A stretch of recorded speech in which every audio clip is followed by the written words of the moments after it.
That's right, YouTube viewers, no quirky intro this time. That's loud, oh my... Just let the beautiful sounds of music fill your ears. Now you might be saying, Luke, I didn't know you were a musician. Well, might I direct you to my lengthy career over on the gaming channel. While I mess around with the guitar on occasion, I've actually been playing the drums since I was a little kid. I will be forever scarred by the hours I spent watching Jojo Mayer drum on a pizza.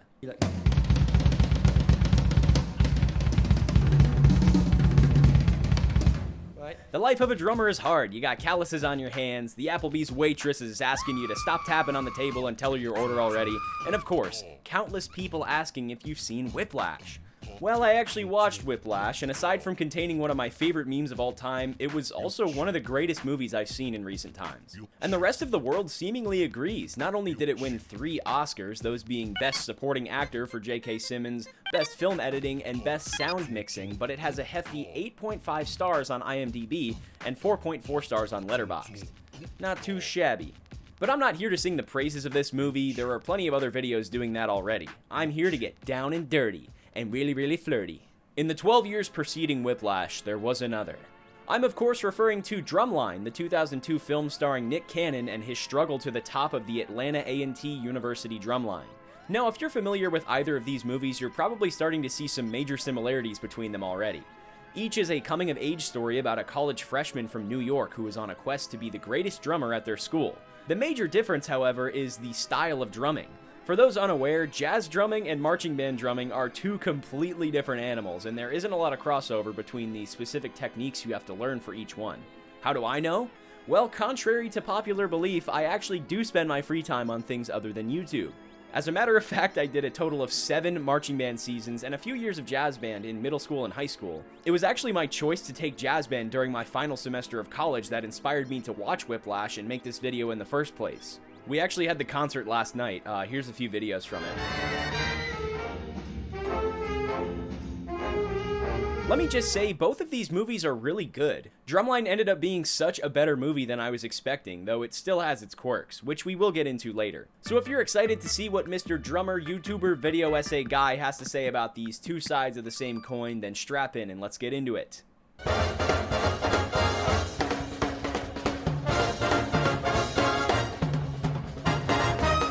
The drums can refer to an extremely wide range of instruments, where the general idea is to keep time, to aid in volume control, and to add some extra flair to the rest of the band. We like to think of the drums as this flashy, explosive ball of energy, but a lot of the time, the best drummers are the ones who know how to blend in and support the wider group. Look at the pocket groove from Billie Jean. That's not an electric drum set, that is actually a dude playing them. Major props to you, bro. And in most ensembles, the drums are part of the rhythm section, along with the bass and some possible others. This is where the name corps comes from, because in both jazz band and marching band, the wider group is dependent on the drums and bass. It's like a pot of soup. You can throw a bunch of stuff together, but salt, butter, and spices can really emulsify the flavor and keep it from tasting like a bunch of cut up vegetables and some chicken juice.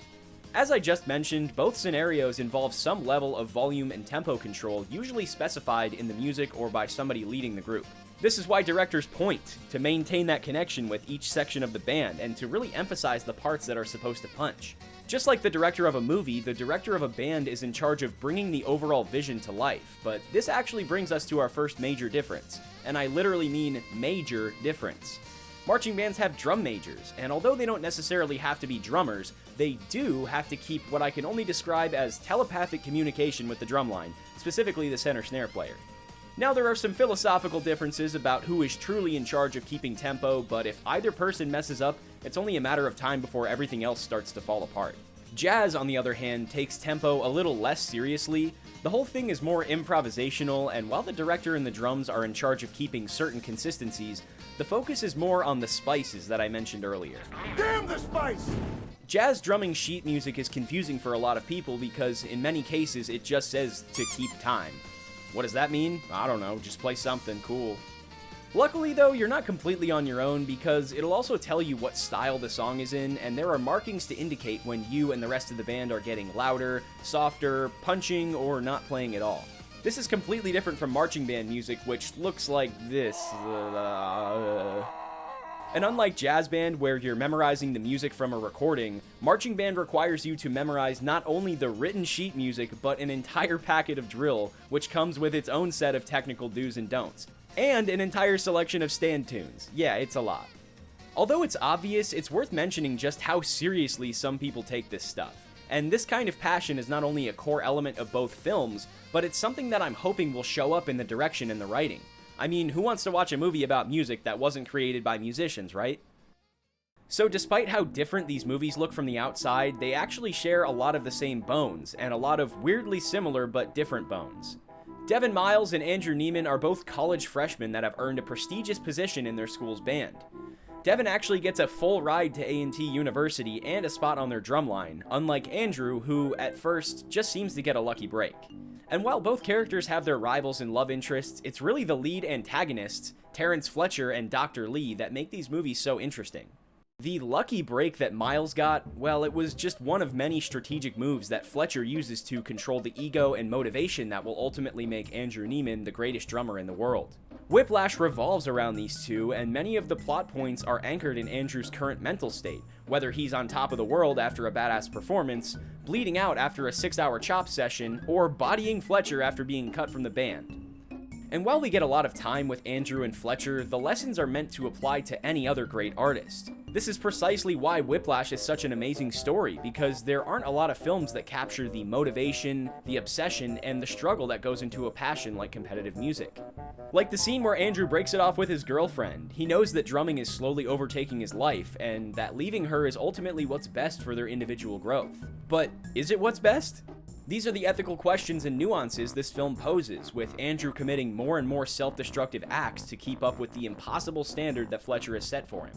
How far is too far? Especially when Fletcher's previous students are suing him for emotional abuse, which led to a suicide. I'm upset. Louder! I'm upset. Louder! I'm upset!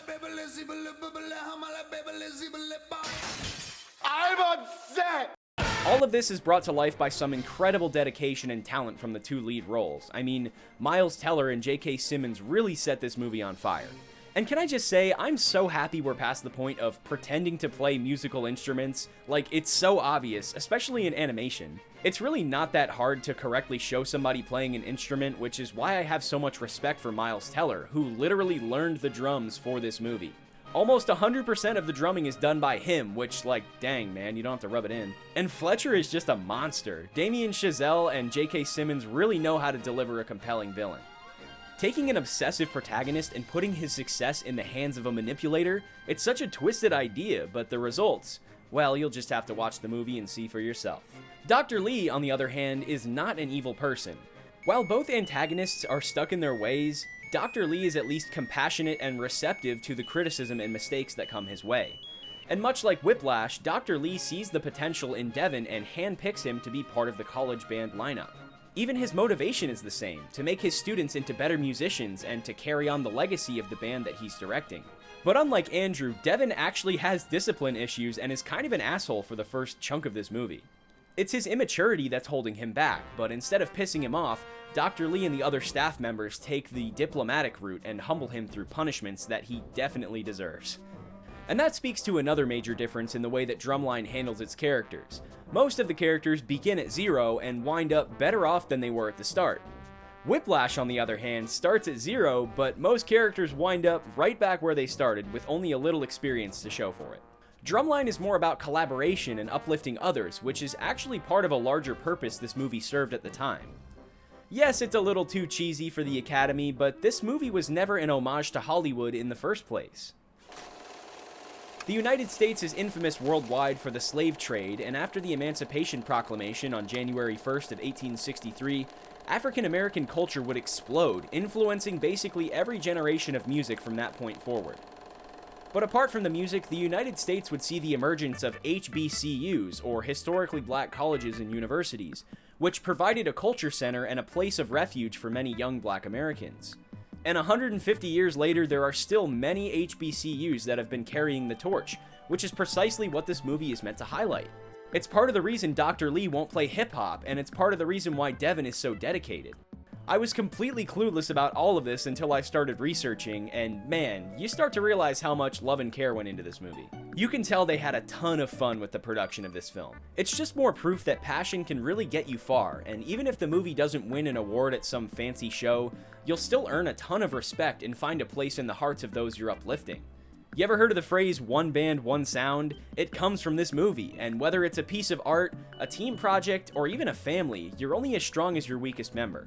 And in the case of a marching band, there's no room for mistakes. As a matter of fact, you can actually get away with screaming and making your lackeys give you 20 because the entire thing is a product of old-style military combat. The power of music and sound has been an important part of our species' history, so it's no surprise that large drums have been used by many of the world's strongest empires and civilizations to strike fear into the hearts of their enemies. Almost every British Army regiment had some kind of band, but the first college marching bands were established in the mid-1800s. After we stopped fighting our wars like a damn turn-based RPG, these bands would move to parades, sporting events, and take on a more performative role. But even in the modern era, it still maintains most of its military identity. I mean, it's a marching band, and you don't go to boot camp, you go to band camp. Oh, and this one time, at band camp, I stuck a flute in my... You run laps, and you get out in the sun, and you pass out if you don't have enough water. There's always one. And marching band's main purpose is still to deliver an exciting and loud environment for whatever warriors are fighting in a particular moment. Jazz, on the other hand, is almost exclusively about art and culture, and actually has its origins in the same time period as modern marching band. Southern cities like New Orleans became a melting pot for African and European style music, which basically created the foundations of modern music. Elvis, the Beatles, Led Zeppelin, Rush, Kanye, and let's not forget about the entire Japanese jazz scene, which we will 150% talk about again on this channel. It can all be traced back to this extremely important time period. We really started understanding music in a new way. Sure, we had chromatics and mathematics since the time of ancient Greece, but the new African influence redefined the definition and purpose of drumming in a larger ensemble. And while this history isn't brought up directly in either movie, it was still crucial to the creation of these films and helped ensure that every little detail was correct. Personally, I think both of these movies did a fantastic job showing the real experience of being in a jazz or a marching band. The fact that everyone uses Remo heads just makes me laugh, and these snares, yeah, I played on the exact same ones in college. It was definitely exaggerated, but the band camp and rehearsals are pretty accurate. I've never seen an HBCU band play before, but I've definitely seen some similar size and skill bands, and yeah man, it was legit, that's how it is. I even got in trouble for acting out during a drumline performance. I think enough time has passed, here's the video.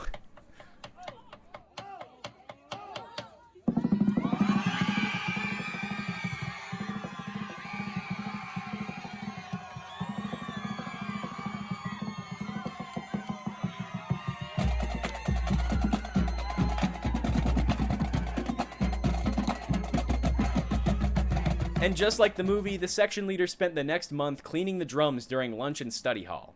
I was that section leader. There are bigger bands out there like the Blue Band or Ohio State or some drum corps international organizations, but that's way more intense. You really have to devote your entire life to it. But the shows they put on are just incredible. The stuff in Drumline is more similar to Westchester University, somewhere that I was considering for college. They do a lot of special performances at games and local competitions and high schools, and despite being a fraction of the size of the bands you'll find on YouTube, they still deliver that just overwhelming wave of sound that consumes you. Whiplash, well, it's not really a movie about drumming. If you replaced Andrew with a young artist, entrepreneur, writer, or athlete, the movie would play out in much the same way. I mean, this is how I feel about the YouTube grind. It's an obsession, and you need to dedicate a lot of yourself to criticizing, learning, and improving, and it's a long road, but it's worth it. If I can recommend either of these movies, it has to be Whiplash, and it's because the message transcends drumming.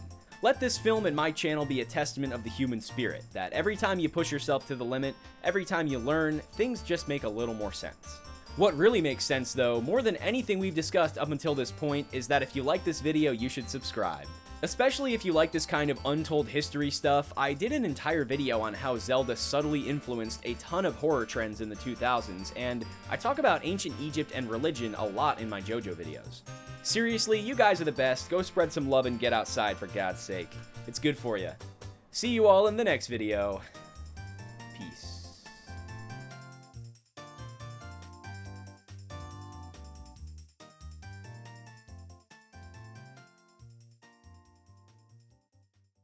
Next time on Luke Wilson TV. I don't know, bro, but it's gonna be something crazy. No, it's actually gonna be insane.